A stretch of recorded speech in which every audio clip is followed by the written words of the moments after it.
Hello, I'm Congressmember Judy Chu, Chair of the Congressional Asian Pacific American Caucus, or what we call CAPAC.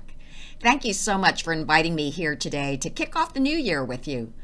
Back in 2015, when we were hearing reports of racial bias and profiling of Asian Americans, often specifically Chinese scientists, researchers, and engineers, I put out a call for the community to mobilize and to organize around this issue.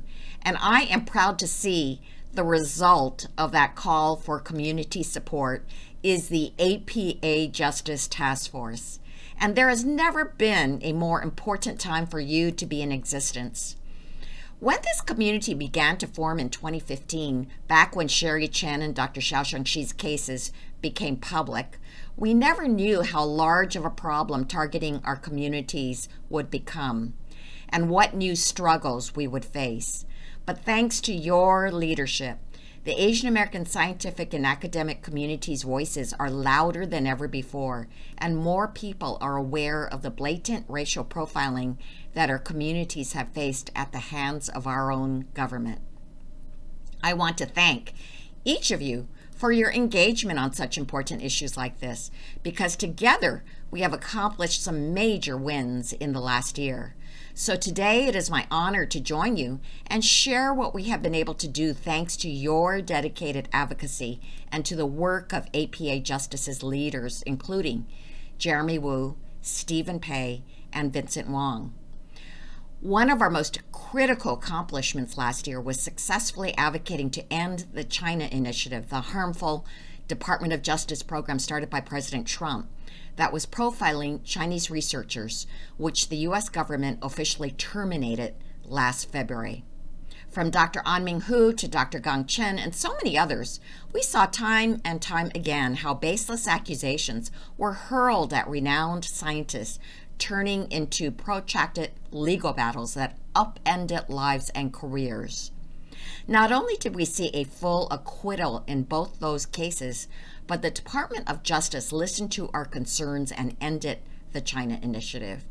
We in CAPAC will continue to work with all of you to ensure that we are monitoring the implementation of their new policies and to get answers to the outstanding questions on the remaining China Initiative cases that were still pending at the time of the program's termination.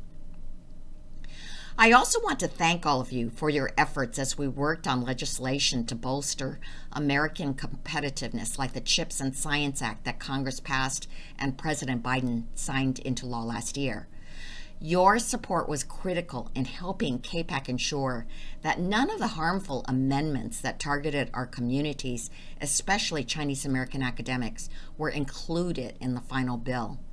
This happened because a coalition of AAPI organizations like you, academic institutions and organizations, and scientific groups came together to make your voices heard with your representatives.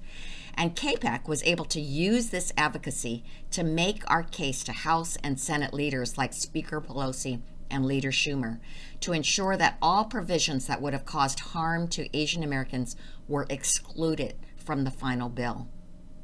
And finally, I wanted to highlight the work of so many folks on this call to bring long overdue justice to Sherry Chen. When I first heard Sherry's story in 2015, I was shocked. An award-winning hydrologist at the National Weather Service at the Department of Commerce, Sherry was saving American lives and cities by developing river forecast models. Despite all of her contributions and incredible work, she was wrongfully accused of economic espionage by the Department of Justice. She was put on administrative leave after being targeted by the Department of Commerce's Investigations and Threat Management Service Unit, or ITMS, which had engaged in widespread profiling and surveillance of Asian American researchers. Though the Justice Department dropped all charges against Sherry less than a year after her arrest, she was still prevented from returning to the job that she loved and was forced to endure many years of tremendous emotional and financial hardship. That's why we in CAPAC immediately stepped in for Sherry and have had her back every step of the way.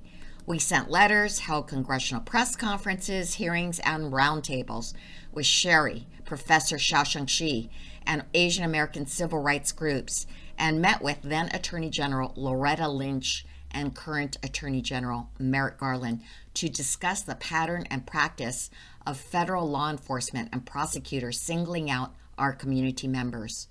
We spoke with Commerce Secretary Gina Raimondo to call for the disbanding of ITMS and provide appropriate redress for Sherry.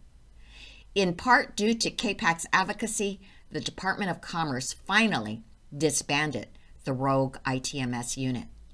And I am so overjoyed that now, after so many years of injustice, she's won a significant, long overdue settlement of $1.8 million for her wrongful prosecution and termination. It is a symbol of justice restored to Sherry, and I want to thank APA Justice for all your work to help make this happen. I want to personally commend Sherry's successful efforts in winning this historic settlement. Much of the efforts by CAPAC and the current movement to combat anti-Asian racial profiling were only made possible because 10 years ago, she spoke out about the discrimination she faced and sought fairness for herself and the broader community. Sherry's unrelenting pursuit of justice will inspire us all to continue defending the civil rights and liberties of AAPIs. And I want to underscore how important groups like APA Justice are in making all of these major achievements happen over the past year.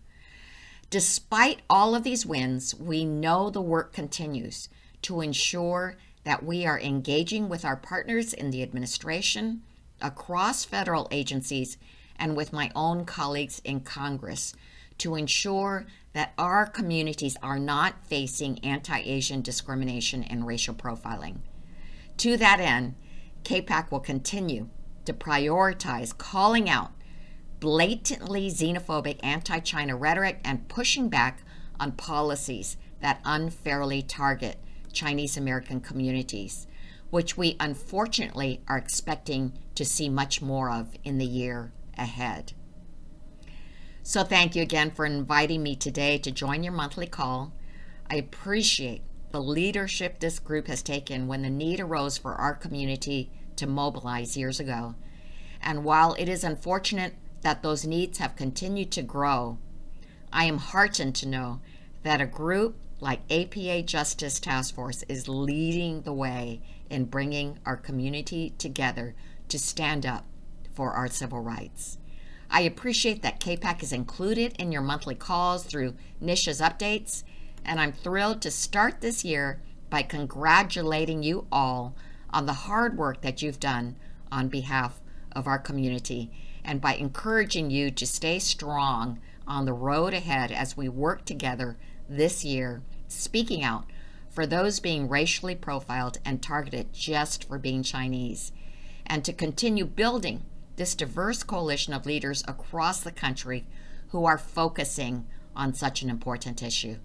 I look forward to working with you to ensure this continues to be a country inclusive of all people, where no one feels unsafe or un-American because of their faith or ethnicity, and an America where everybody is treated equally. Thank you.